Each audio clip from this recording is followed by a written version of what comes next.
DM साहब को ज्ञापन देने आए थे? जी, मैं डीएम साहब के पास अपनी फरियाद लेकर के आई हूँ कि रोज प्रतिदिन मुझे मानसिक रूप से टार्चर किया जा रहा है। मेरे परिवार के खिलाफ में षड्यंत्र रचा जा रहा है, मेरे खिलाफ में षड्यंत्र रचा जा रहा है। और ये षड्यंत्र के सूत्रधार जो है वो आदरणीय हमारे पूर्व सांसद सुब्रत पाठक जी, जिन्होंने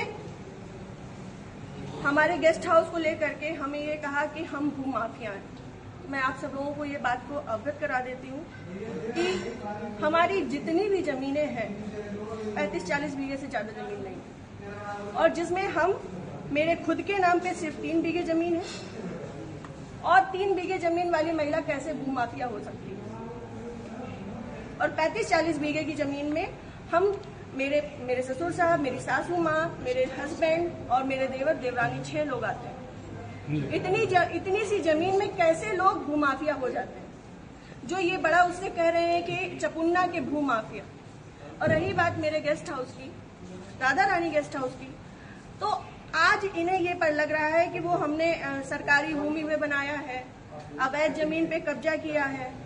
तब क्यों नहीं लग रहा था जब 5 साल से उसी में दावतें खा रहे थे, भारतीय जनता पार्टी की मीटिंगें कर रहे थे, हमारा पैसा खर्च करवा रहे थे, रोज मीटिंगें हो रही थी, तब क्यों नहीं ये आपको लग रहा था? आप पूर्व सांसद के ऊपर एक आरोप लगा रहे हैं। बिल्कुल, आप भी बीजेपी के कार्यकर्ता? मैं बीजेपी की कार्यकर्ता हूँ और बीजेपी में ही काम करती हूँ शुरू से लेके लास्ट तक, जब तक मेरा जीवन मुझे अलाउ करेगा, जब तक ये कन्नौज के नेता मुझे सहर्ष भारतीय जनता पार्टी में रहने देंगे, तब तक मैं भारतीय जनता पार्टी की ही सदस्य हूँ।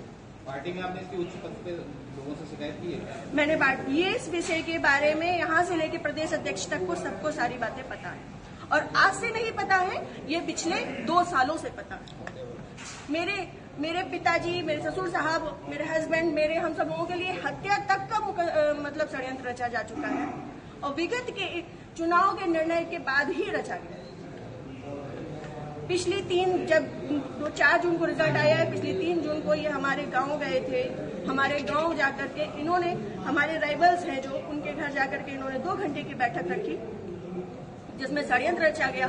और उसके बाद ही उसी दिन इनके एक प्रमुख कार्यकर्ता कहिए, चमचे कहिए, कुछ भी कहिए, वो जीतू त्रिपाठी, उन्होंने मेरे ससुर साहब को फोन किया, जिसकी मैं रिकॉर्डिंग आप सबको भेजूंगी और चाहूंगी कि मीडिया में आप चलाएं।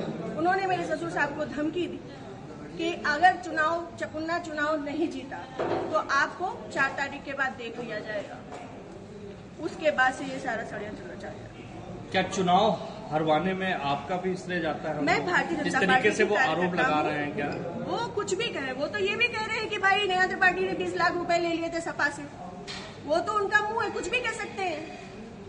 पर मैं भारतीय जनता पार्टी की कार्यकर्ता हूं, और सभी लोग सोशल मीडिया जानते हैं, चलाते हैं, सभी लोग मेरी आईडी में देख सकते हैं कि मैंने किस तरीके से काम किया है। मैं सुब्रत पाठक के लिए काम नहीं करती, मैं भारतीय जनता पार्टी के लिए काम करती हूँ। आपने प्रशासन और पुलिस से शिकायत की इस बारे में? जी, मैंने पिछली 25 तारीख को प्रशासन पुलिस से शिकायत की थी, जिसमें सीओजी की टीम गठित है, और अभी तक कोई भी पकड़ा नहीं गया। क्या मानती है पुलिस, प्रशासन और पुलिस दोनों लापरवाही कर रहे हैं?